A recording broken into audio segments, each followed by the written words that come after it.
Hello everybody, I am S.N. Chakraborty this side. Today I am discussing about John Rawls, a theorist of modern time, was largely successful in contextualizing classical liberalism in modern context that was originated in John Locke and then strengthened by John Stuart Mill and others. Rawls' theory came at a historical juncture when civil society assertion against the political system was spreading at an unprecedented speed across the world. Rawls contextualized the concept of justice based on the challenges in the states of our time and prescribed the way justice can be distributed in an equitable manner. His seminal work, The Theory of Justice, was published in 1971. Keep it in mind. His theory of justice is entangled by a series of concepts, namely original position, veil of ignorance, least advantaged, different principles, justice of fairness, affirmative action, and distributive justice.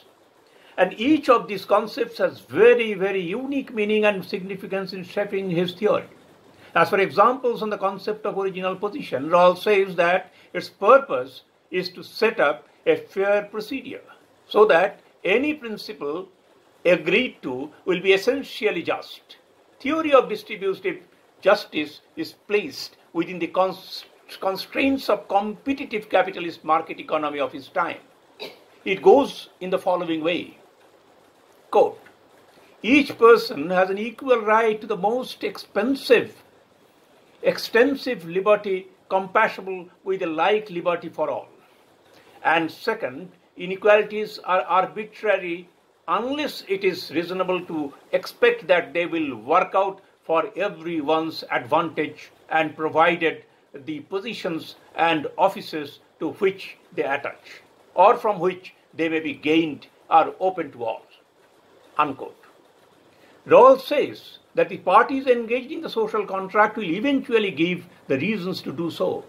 He calls it the two principles of justice. The first principle talks about equal rights and equal liberties.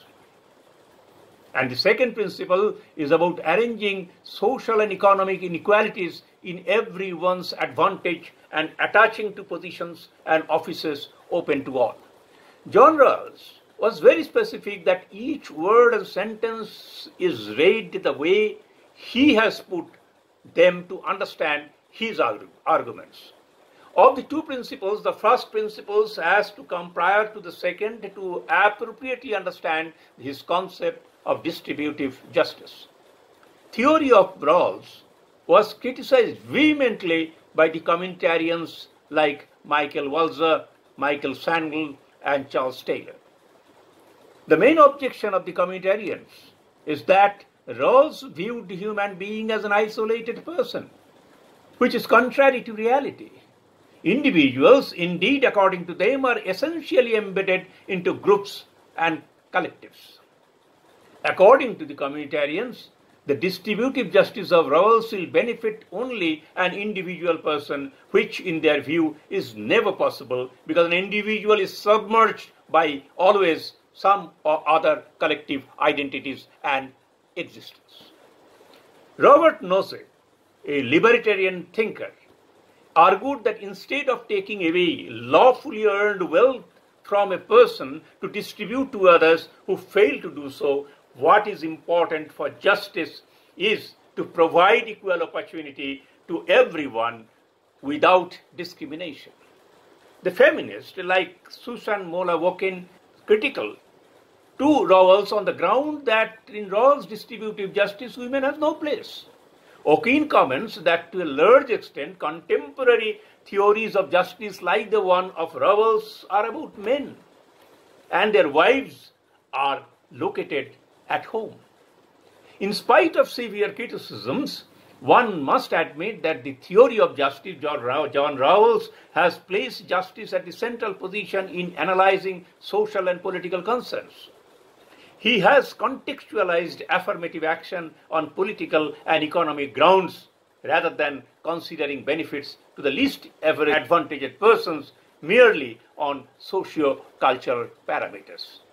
In his theory, justice has prevailed over all other considerations, and all discussion is naturally flowing from the concept of justice. Thank you very much.